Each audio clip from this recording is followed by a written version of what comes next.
हमारा मन बड़ा दुविधाओं में चला करता है। हम कभी शांत चित्त आनंद चित्त होकर कभी भी स्वतः आत्म शुद्धि के लिए कभी विचार नहीं करते हैं, और हम आत्म शुद्धि के लिए विचार न करने का ही कारण है कि हमारा जीवन बड़ा व्याधियों में व्यतीत होता है, और हम उस जीवन को समझते हैं कि ठीक से चल रहा है। कभी हम सोचते हैं बड़ा दुखी हैं और कभी भी हम सोचते हैं कि बड़ा सुखी हैं, लेकिन वास्तविकता में उस जीवन से जो भी हम सुख अनुभव कर रहे हैं या उस जीवन से जो सुख हमें मिल रहा है वो सुख आत्मिक सुख नहीं हो सकता। वो भौतिक हो सकता है, शारीरिक हो सकता है, मानसिक हो सकता है, किंतु आत्मिक सुख नहीं हो सकता। क्योंकि संसार में आत्मिक सुख के लिए एक ही मार्ग है, वो है सत चित आनंद। जब तक हम अपने भीतर अपने चित्त से आनंद को प्रकट न करें, हम अपने भीतर ही जब आनंद को उत्पन्न करेंगे तभी आनंद मिलता है। बाहरी कहने में हम कुछ भी कह सकते हैं कि हमें धन का अच्छा सुख है, भवन का सुख है, खेती का सुख है, कुटुंब का सुख है, समाज में मान का सुख है, प्रतिष्ठाएं अच्छी हैं, हमारे पास सब कुछ होता है, लेकिन फिर भी हमारा मन कहीं अधूरा होता है। ये अधूरा इसलिए होता है कि हम कभी आत्मा का चिंतन नहीं करते, और आत्मा के चिंतन की अवस्था एक अवस्था के बाद आती है जब बड़ा व्यक्ति सोचता है कि मैंने अपने जीवन में क्या किया, और अगर वो सोचे तो उसका जीवन उसके सामने पूरा निरर्थक मालूम पड़ता है। कह रहे जिसे मैं सुख समझ रहा था वो तो सुख था ही नहीं, मेरी समझ थी, मेरी भूल थी, और जिन जिन चीज़ों के पीछे मैं भागता रहा वो मुझसे दूर जाती रही, वो मुझसे दूर भागती रही, और हमने सुख की तलाश कहाँ की, ठीक से की ही नहीं। हमने सुख गलत जगहों पर ढूंढा, इसलिए जीवन सुखमय नहीं हो सका, और हमने अपना जीवन कैसा बना लिया। आप कभी विचार करना कि आपका जीवन ऐसा बन चुका है कि आप अगर कहीं जाते हैं, मेहमान भी, किसी रिश्ते नातेदार के यहाँ भी, तो वो लोग जानते हैं कि आपका स्वभाव कैसा है, आपको क्या वस्तु खाने में पसंद है, कहाँ बैठना पसंद है, कौन लोग आपको पसंद है, आपको कौन सी बातें अच्छी लगती है, कौन सी बातें बुरी लगती है, वो सब आपके बारे में जानते हैं। अगर आपके बारे में सब समाज, मित्र, परिवार, कुटुंब सब जान गया तो आपका जीवन बचा ही क्या है। आपने तो आपके जीवन को एक मशीन बना लिया है, एक यंत्र बना लिया है।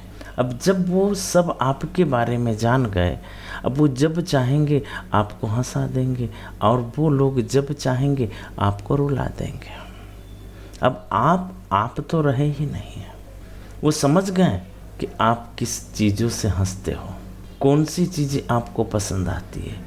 आपको बड़प्पन करेंगे, आपको अच्छा लगेगा, आपको आनंद आएगा। आपकी पसंद की चीज़ें बनाकर रख दी जाएगी, आपको आनंद आएगा, आपको अच्छा लगेगा। आप किन चीज़ों से दुखी हो जाते हैं वो कह देंगे, आपको दुखी भी कर देंगे। अब आपने अपना कुछ रखा ही नहीं, आपने अपने जीवन को सौंप दिया इस जगत के हाथ में। अब आप यंत्र बन गए, मशीन बन गए। अब ये संसार आपको मशीन के रूप में चलाता है, और आपको चलकर बड़ा आनंद भी आता है। चाहे उस आनंद में आप सुख भोग रहे हैं, दुख भोग रहे हैं, लेकिन आप बस वो जीवन जी रहे हैं। आपने कभी अपनी आत्म शुद्धि का जीवन नहीं जिया। आपने अपने आप को अपने आचरण, अपने गुणों के साथ समाज को सौंप दिया है। यह जीवन मशीनी जीवन हो गया। आत्म शुद्धि वह शुद्धि है जिसमें व्यक्ति का जीवन मशीनी जीवन नहीं होता है। वो इन वस्तुओं का गुलाम नहीं होता है कि मुझे यही पसंद है, मुझे यही चाहिए, मुझे यही बात पसंद है, मेरे बड़प्पन ही मुझे पसंद है। यह सब उसे नहीं चाहिए। उसे अपने जीवन में इन सब चीज़ों से हटना होता है, जिसके बारे में जगत समझ ही न सके, जान ही न सके और संसार की बातें, संसार के स्वाद तुम्हारे ऊपर प्रभावहीन हो जाए। लोग तुम्हें कुछ कहें, तुम्हारे ऊपर कोई प्रभाव ही न हो। लोग तुम्हारा बड़प्पन करें, तुम्हारे ऊपर कोई प्रभाव न हो।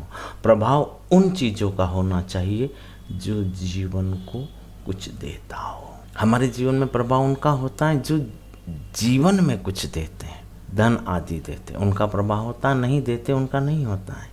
जबकि जीवन का आत्मशुद्धि सिखाती है कि जीवन में ज्ञान का प्रभाव होना चाहिए, शाश्वत का प्रभाव होना चाहिए, संसारी गतिविधियों का प्रभाव नहीं होना चाहिए। इस जीवन का कल्याण, इस आत्मा की शुद्धि, इस शरीर की मुक्ति, आत्मा की मुक्ति, जीवन का सत्य हम इस संसार में इस कार्य के लिए आए हैं। ये हम कभी सोचते ही नहीं। कई जीवन हमने ऐसे बिताए होंगे, हम नहीं जानते हैं। लेकिन हम आज जिस जीवन में हैं उस जीवन को भी हम ठीक से नहीं जी पा रहे हैं। और जितना भी आनंद हम बटोरे बैठे हैं, क्या ये आनंद सच्चा है? तुम्हें कोई भी व्यक्ति 2 शब्द से रुला सकता है। कोई भी व्यक्ति छोटी सी बातों से, छोटे से धन से, छोटे से पकवानों से तुम्हें प्रसन्न कर सकता है, तुम्हें आनंद से भर सकता है। तो तुम अस्तित्व तुम्हारा है क्या?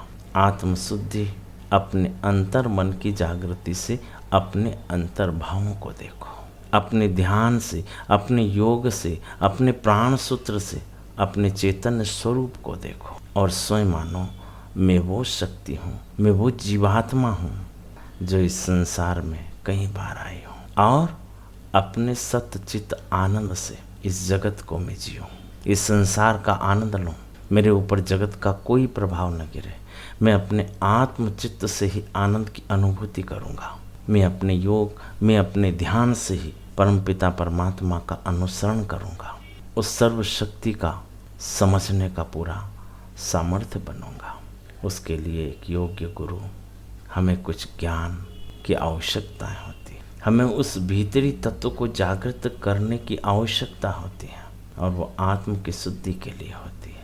अगर छोटी छोटी तथ्य, छोटे छोटे विचार और छोटी छोटी बातों का प्रभाव अगर हमारे जीवन पर होता रहा तो ना तो हम इस जीवन को अंत अवस्था तक सुख और आनंद से भर सकेंगे और न मृत्यु के बाद भी। सत्य तो यह है कि हमारे किसी विकारों को लेकर उत्पन्न तो नहीं होते, लेकिन जगत हमें विकार देना प्रारंभ करता है। हम नहीं जानते क्या अच्छा है क्या बुरा है, लेकिन संसार में आते ही संसार की ही हमें अच्छा और बुरा बताने लगते हैं और वही अच्छा बुरा बताते बताते हम इस संसार को वही अच्छे बुराइयों में समझकर जीवन व्यतीत करने लग जाते। बड़े विलक्षण भाव हैं।